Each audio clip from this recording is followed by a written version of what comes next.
Welcome to the second of our pandemic leadership interviews, where I'll be speaking to John Henderson, who's the Chief Executive of Staffordshire County Council.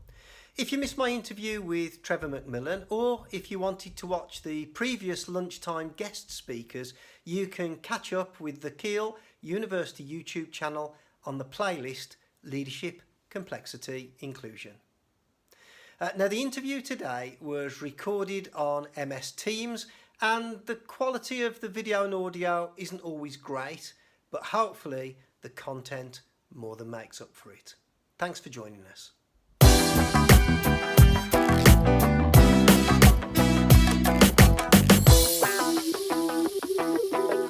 John, thank you so much for giving up some time in what is really an unprecedented set of circumstances that you're dealing with at the moment. And the interview today is following on from a series on leadership, complexity and inclusion. And I wonder, before we get into the effects of the pandemic and lockdown, whether you could just, for people listening, give us an overview of your organisation, a feel for the size, the number of staff, what your organisation does, and tell us a bit about your role and your background. Okay, excellent. So I'm Chief Executive of Staffordshire County Council. I've been in the role almost exactly 5 years now. I got here on the 4th of May 2015. We are an upper tier, as they call it. In other words, there are 8 districts and boroughs in Staffordshire.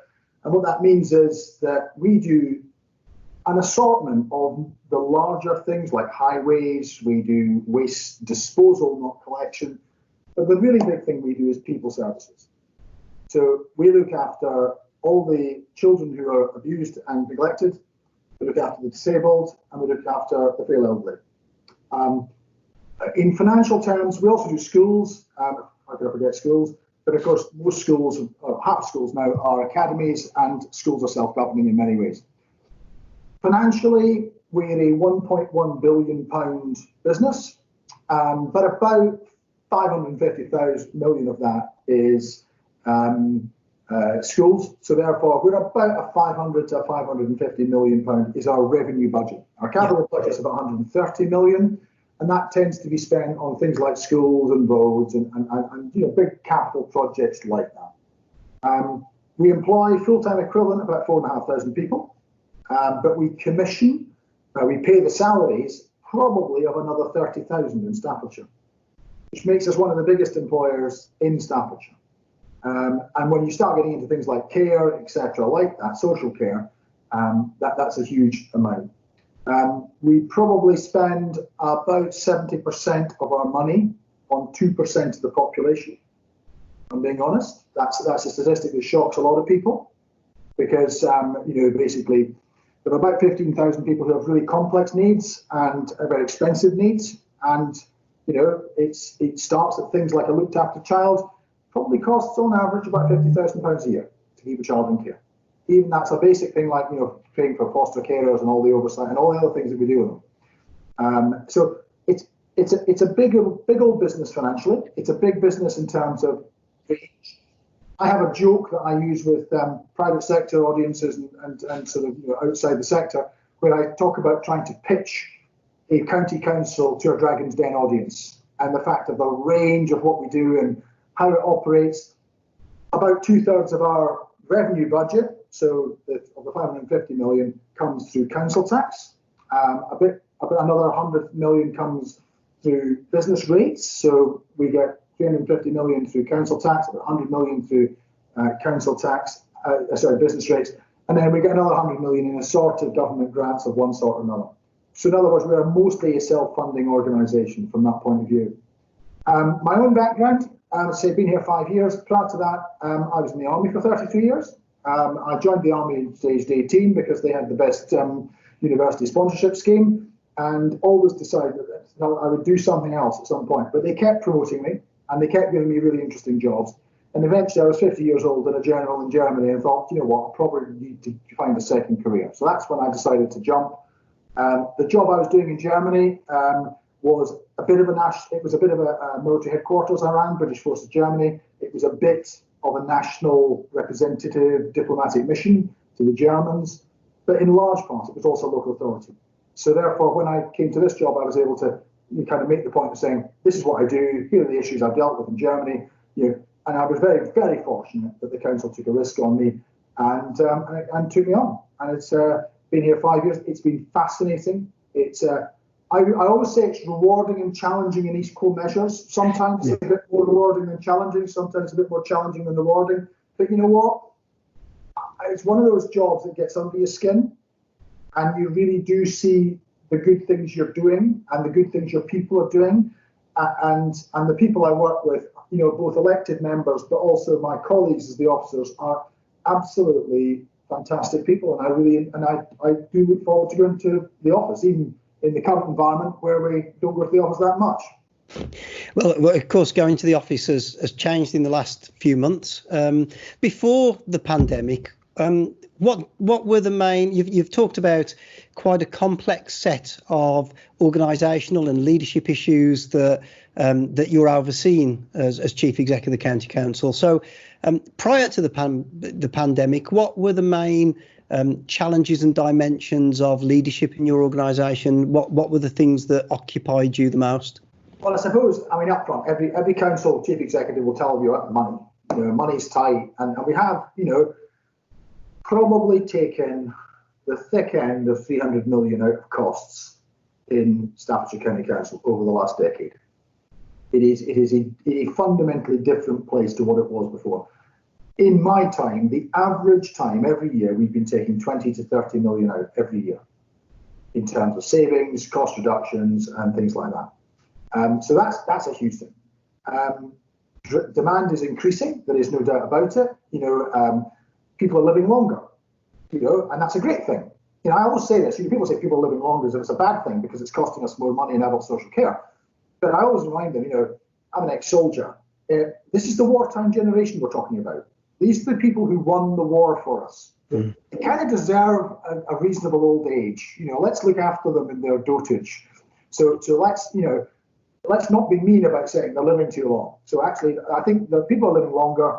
They're getting more complex cases, and one of the statistics I'm constantly being reminded is about 10 years ago, the average person lived for about 18 months in a care home. The average person now lives over 3 years in a care home. So that gives you a feel. People are living 2 years longer every decade, and these are not healthy years. These tend to be years that are bought through better medicine, better drugs, better treatments, and therefore they come at a cost. So demand growth, cost reduction. These are the two big things. But I think there's also a thing around leadership, and people always talk about leadership of place. And I'm not sure I really got that before I got to this job. But there is a certain amount of, I have that joke, as I say, about the Dragon's Den. Yes, you would never design a county council if you were to start from a blank sheet of paper, because it's trying to do too much across too big an area. But there's no one else who's going to do all the stuff we do. And there's no one else will do the place leadership to actually try and shape society, the infrastructure, and all the other things that go with it. So from that point of view, those are the three, I would say, are the three big challenges.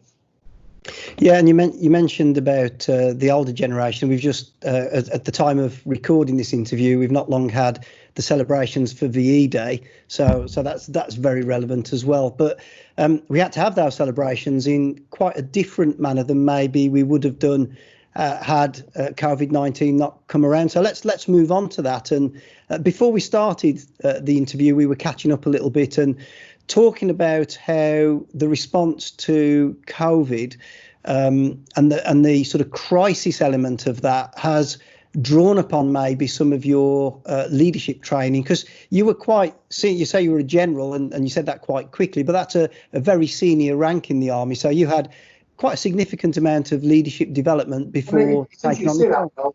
It's only when you leave an organisation and go into a completely different sector you reflect back on the organisation you were in. And I had a wonderful career in the army. I absolutely loved it, and so I was a happy old soldier to leave. Some people leave a bit, they sort of, didn't get promoted or didn't get the job they wanted. I never had any of that. I was very fortunate. I was a young general, and I left as a relatively young general to come to this job.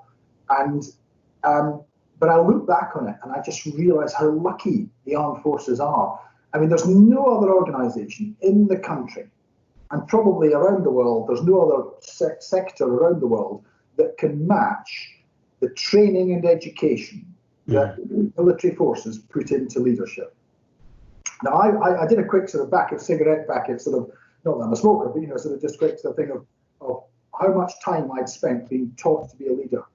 I reckon in 33 years, I've probably spent about 5 years in full or part-time education being taught leadership. And when you think about it that way, if I've got any faults in my leadership, it ain't down to the lack of opportunity. You know, I've had every opportunity you could possibly have in terms of becoming a good leader. And that goes all the way from Sandhurst, where you're taught that young officer leadership thing. And really important, you know, the motto of Sandhurst is serve to lead.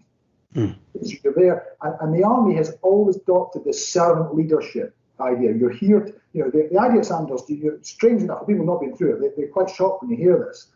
You're taught that you, as the lieutenant, straight out of Sandhurst, your job is to serve your soldiers, to look after them, and giving them leadership is part of that service. Now, they might call you sir and all these other things. However, you lead them. Your responsibility is to them. And as you go through the various steps, you get taught from that tactical leadership through the operational level up into strategy. And I think what the army does do quite well, in fact very well, is translating that strategy through to tactics continuum, so that, you know, and I'll give you a little example. Last week, we were going to reopen our household waste recycling centres. We were talking about factors we might put in place. And we said, right, we should maybe have odd number plates one day and even numbered the next. Or we could check people's addresses on their driving licenses as they come in. Or we could have a booking system, because we were worried about queues as they've been closed for 7 weeks. I automatically, because of my background, said, is that fair on doing that to a really junior employee at the gate of that household waste recycling centre, to say to that young man or woman, yeah, send someone away after they've been sat in a queue for an hour and a half. And it's not fair. But it's because perhaps you think all the way, and then you're just taught to think top to bottom, that you think, no. So actually what we did was, I thought, really clever thing was my comms team came up with. And effectively what they said to the residents of Staffordshire was, hey, look, I'm going to reopen them again on Thursday. But they've been closed for 7 weeks and you've all been at home doing lots of those long overdue jobs. So don't all rush at once. And guess what? You can trust the residents. You can trust people. They used their common sense and they didn't all rush at once. So we didn't have miles of queues. Actually, we had less people on the first day than we did on the second, than we had it on the third. Yeah, and I think that's a really good example of what you might call whole systems thinking. So, you know, that idea of strategic tactical operation, but also thinking about sort of the wider impacts, not just thinking about the systems, but thinking about the people and the impact on that. And thinking about that, I sort of realised that a number of your senior staff are on the MBA programme that I have the privilege of running. And so I know some of the background to the effects on your organisation of the demands of the pandemic, but could you talk to us a little bit about how that's played out in terms of how that's had to be led through, what sort of things have had to happen that have been a direct impact of we have, I mean, I won't talk for hours, but I could talk for hours on this, because actually there's been so much happening. I mean, at base, this is a public health emergency. And I happen to think that the government strategy has been really good. I think the lockdown, people can argue, was it too soon, was it too late? I don't remember too many people saying it needs to have been earlier, a week before it happened. You know, there was actually a lot of people saying, well, actually, we're not a bit soon. Now they're all saying, oh, I was telling you it's actually, we got it about right. And if you think about it, when we were sat in the end of March, we were projecting in Staffordshire 7,000 deaths over a 2 to 3 month period, and we would be looking right today at about 25% staff absence. We're nowhere near that, because we've actually done with the lockdown, flattened that down. The thing that's inspired in the British strategy, in my view, is the shielding operation. Now, it makes the best of the national in the NHS. So effectively, we are probably one of the very few countries in the world which has individual health data at a national level. So therefore, 2 million people have received letters and communication from the government saying you ought to stay in for the next 12 weeks because you're at particular risk because of your health background. No other country has been able to do that. So we've shielded 2 million people from this awful disease, which targets completely unfairly any weakness, whether you're frail, you're elderly, you've got an underlying condition, some of the ethnic backgrounds. I mean, this is a cruel disease, and it's unreasonably cruel, if you like, in that way, in that those who are, young, fit, healthy, prosperous, doesn't seem to affect them. 50% of people don't even notice they've had it. But for then, if some people who have had it, by goodness, they have it. So that's been absolutely inspired. And I think what we've done in terms of, they then also, this just finishing up with the strategy, is then we in Staffordshire County Council, one of the things we've been doing is delivering food parcels. And we've just delivered our 2,000th food parcel to residents who are shielded.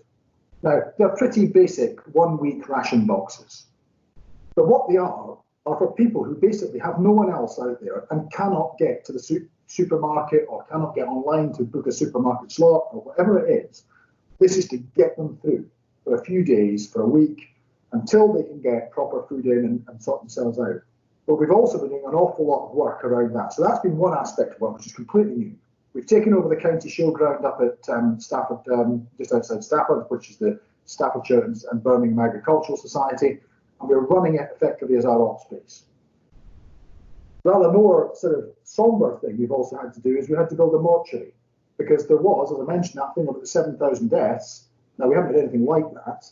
It's actually a tenth of that in reality, less.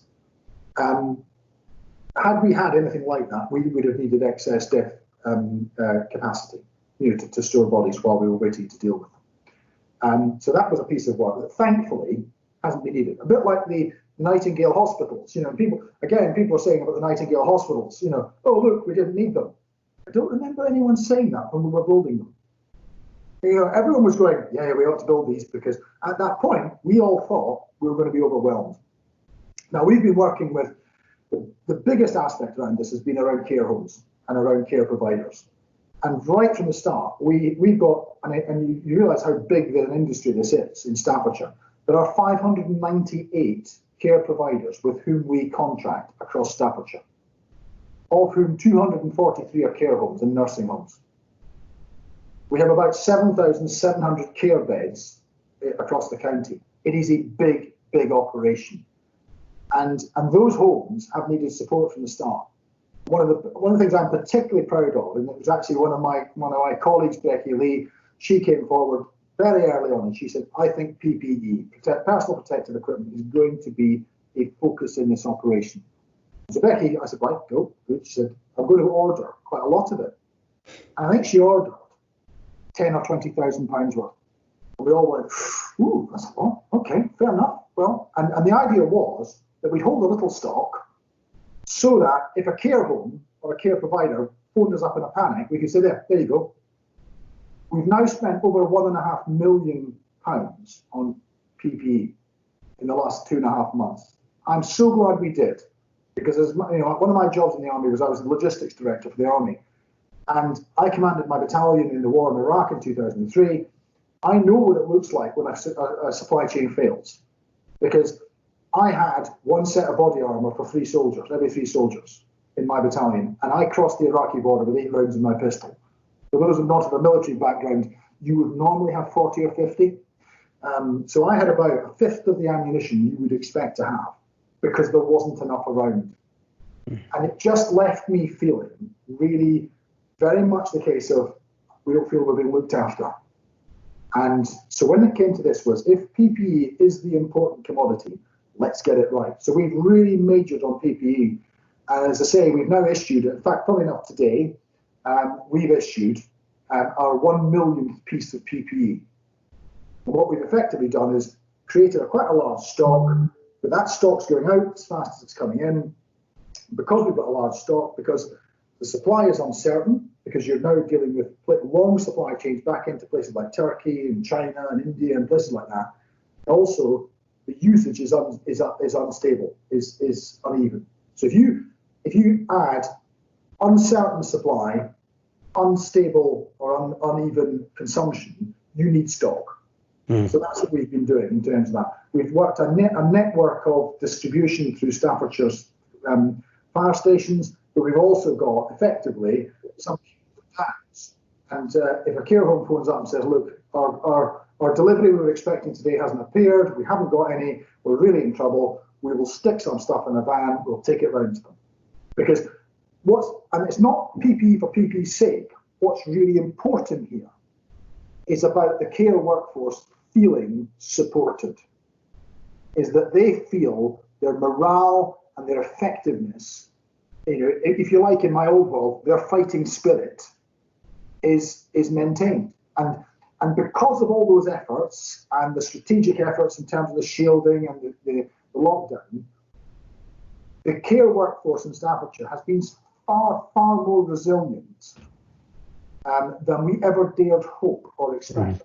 Yeah. So that sort of hopefully gives you a feel for the sort of things we've been doing in the response phase. And it's been really hard in terms of, my colleagues, people are finding it really tough. But actually, I would say my colleagues have risen to the challenge amazingly. What have those challenges been around you leading the teams and leading the senior leaders of your organisation who've had to mobilise and engage and do things in levels of uncertainty and difficulties in planning that they probably had never been properly prepared for, because who knew something like this would ever happen?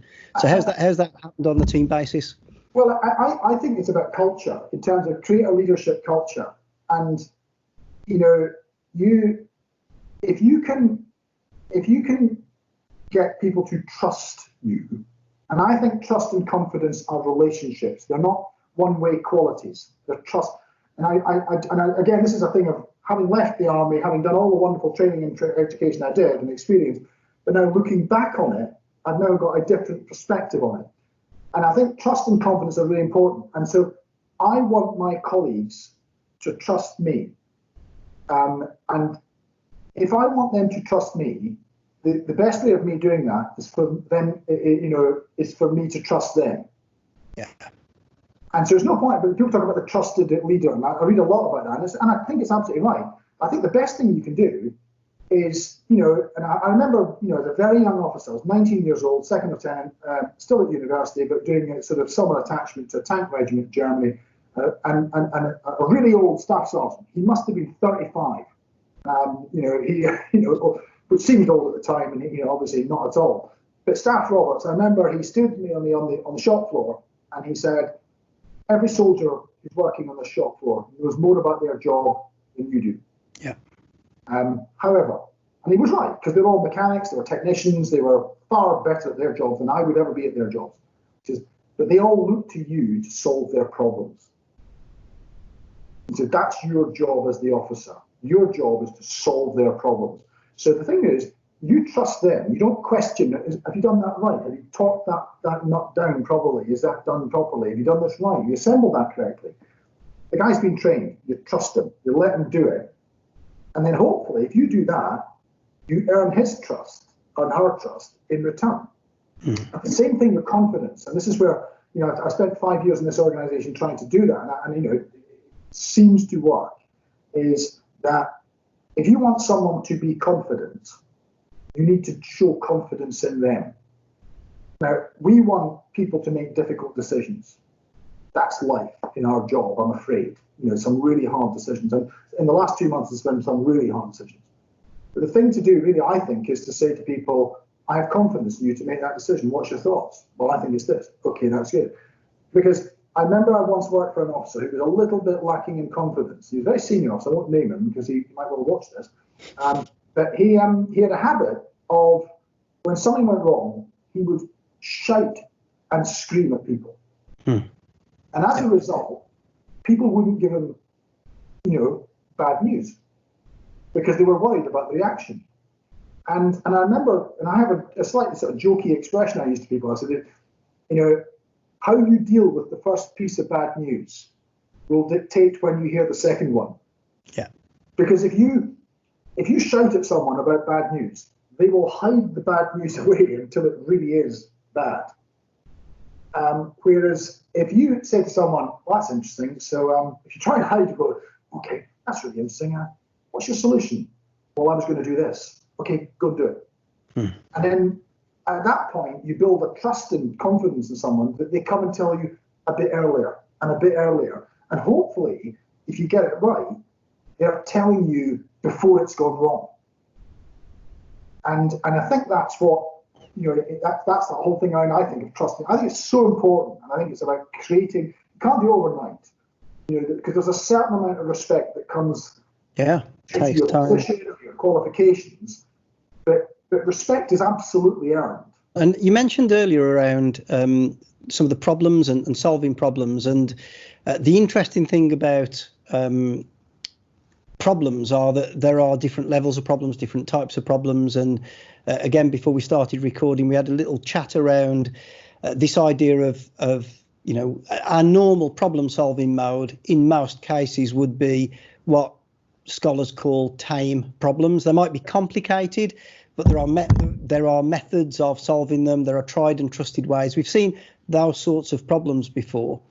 But the other two types of problems are the sort of critical problems and the wicked problems. And almost the pandemic brings those two things straight in together, because you've got that element of crisis where decisions have to be made quickly, and there is a level of command that perhaps wouldn't be there historically. There's not the time to collaborate extensively with lots of stakeholders, and that's the immediate response to crisis. But then the pandemic, it has social implications, it's got political implications, it's got financial implications, it's got lots of dimensions. It's a messy problem, each bit related to another. So it is also what scholars call a wicked problem. And you can't really solve a wicked problem. All you can really do is try and get lots of stakeholders together to work out how you can make an improvement. And I just wondered what your thoughts were of how your sort of leadership style is changing from that sort of crisis element more to that wicked element as we get, I can't say used to the pandemic, but as we've travelled more on the journey. And I think you're absolutely right. And actually, funny enough, this is really unusual, because normally in our contingency operations, we make the assumption that there's an event, catastrophic event, flood, fire, something like that, and you mop up after it, and that's called response. And then you go into recovery. Yeah. And so you go from, you one day you close everything down and say, right, that's the end of response, we're now into recovery. It ain't like that. We can't wait, because we're going to be in response till Christmas, and probably beyond. Yeah. And so we're in response and recovery at the same time. We can't wait till Christmas to start recovery. People are losing their jobs, people are losing their livelihoods. Actually, it's really good to hear. It sounds like I'm an apologist for the government. I'm not. But the chief executive of Pret a Manger was on Radio 4 the other week, a couple of weeks ago, and he was about to open about 7 or 8 of his shops around London again. And someone said, well, what do you think of the government supports package? And he said, well, we're a multinational business. He said, so I see it across the world. He said, actually, the British one is about the best overall. He said, you can cherry pick bits from other places and say, oh, that's better, that's better. He says, but actually, as a package, the British one is the best, he said. I thought it was really quite gratifying to hear that we got that bit right. I think we have got a lot of the strategy right. But going forward, a lot of these people who've been furloughed will lose their jobs. People have already lost their jobs, their livelihoods. We're not going to open bars and restaurants anything like they were. And so hospitality is going to really suffer. Manufacturing is already suffering. Late last week, JCB announced 950 redundancies. Most of those people live in Staffordshire. And so we need to do something. But on the other hand, there's real opportunities out of this.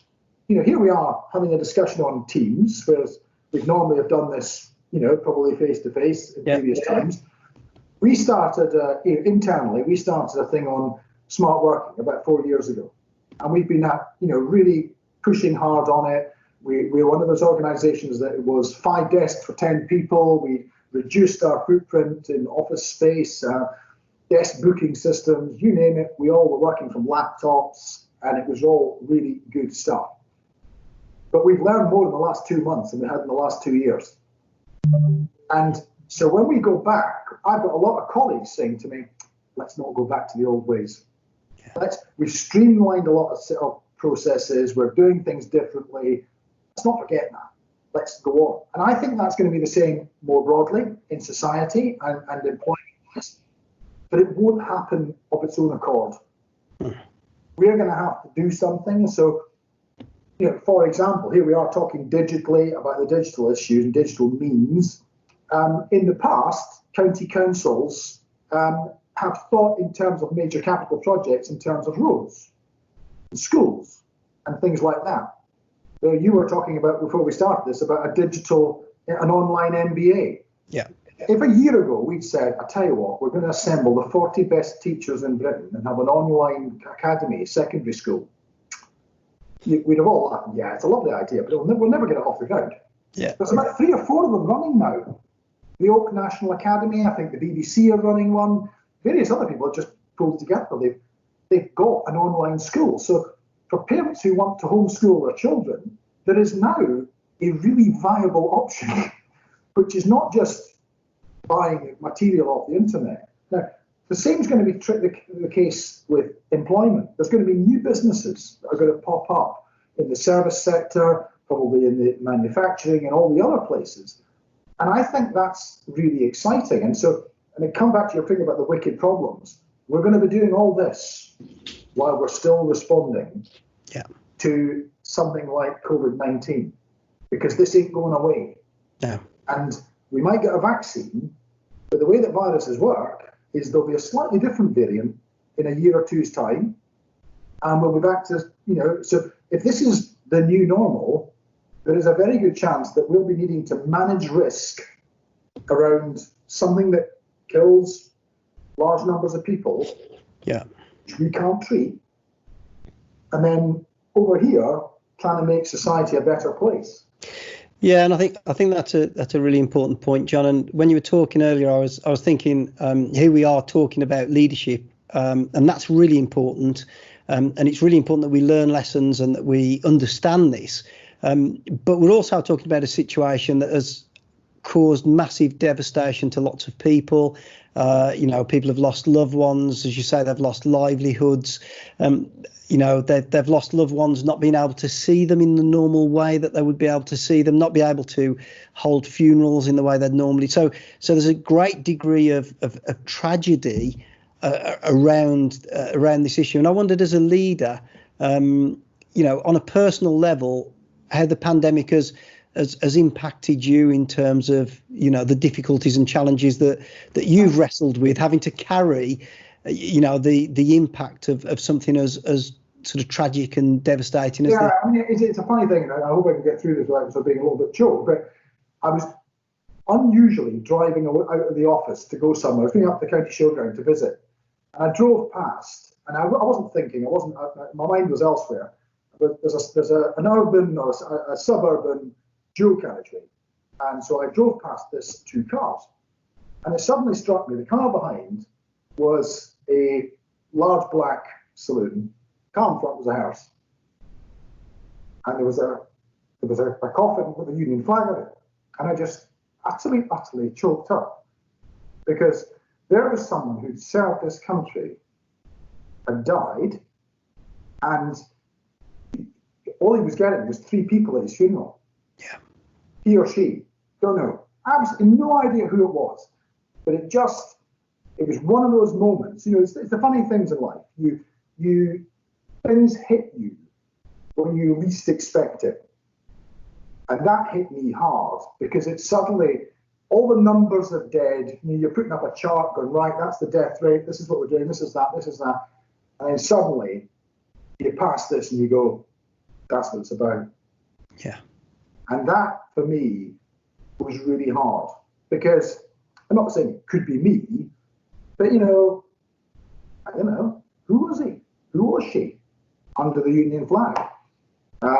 We don't know. But whoever it was had 3 people at their funeral. And that really, really hit me. And it still does, even thinking about it. But it's actually quite useful as a leader to do that, because you can become detached. Yes.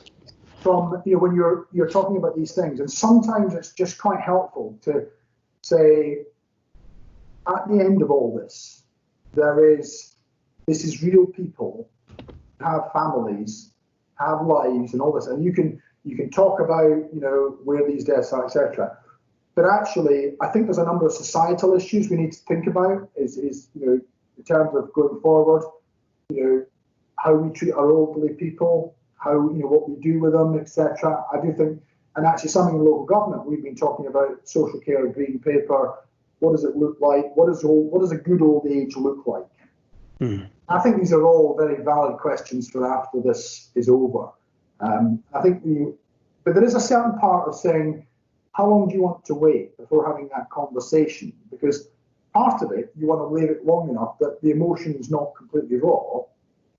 But equally, the best time to make change is when there's a bit of disruption in the system. If you want to make change, you need to make that disruption, use that disruption to make that change. Kurt Lewin talked about, quite a few decades ago, this idea of unfreezing, changing and freezing again, and a disruption like this certainly has unfrozen some of those issues. And interesting, you talked about the paper and what a good old age looks like, because one of the other things that we're quite interested in this series is around inclusion, and inclusion has got all sorts of dimensions to it. But I think in a crisis like this, it can be good in terms of highlighting the underdog sometimes, or the people who are the unsung heroes all of a sudden rise to the surface and get some appreciation. But then there are those other people on the margins of society, or where the system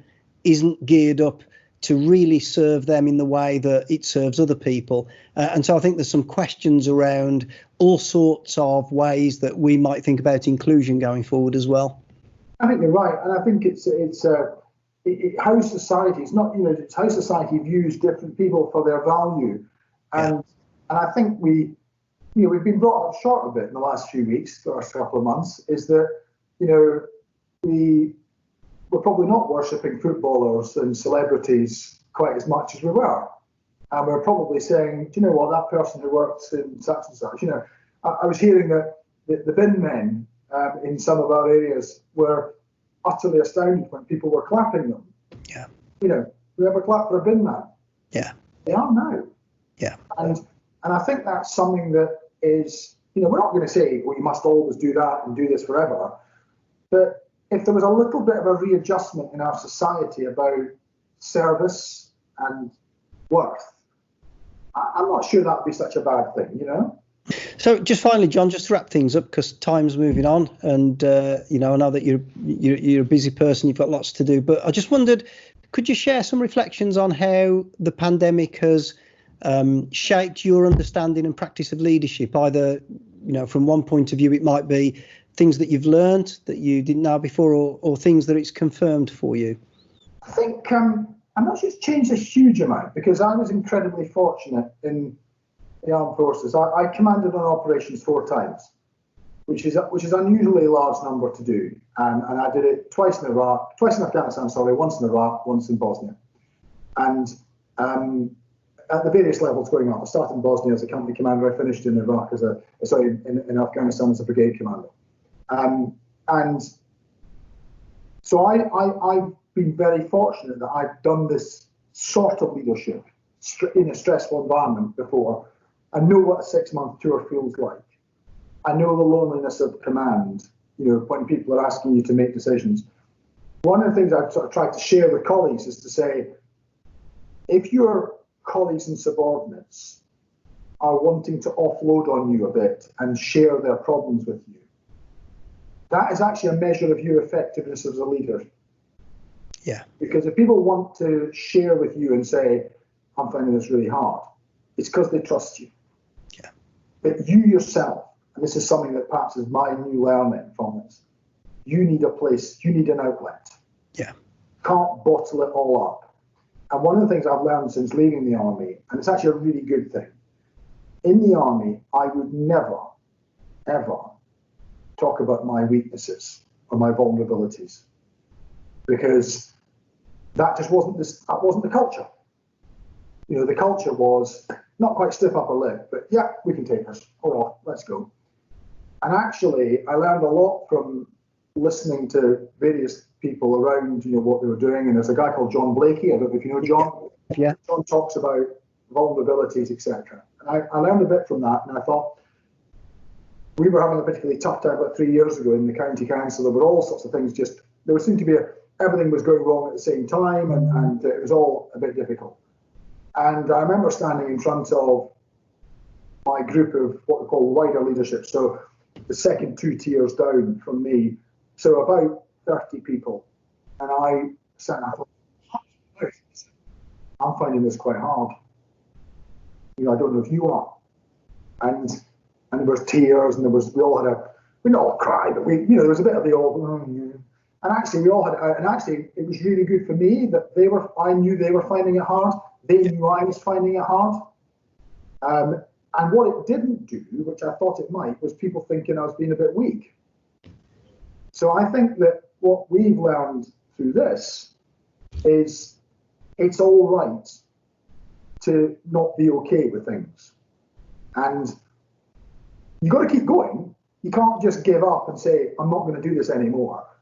But it's okay to say, this is bloody hard. Yeah. And back to that wicked problem, there isn't a right answer here, is there? Yeah.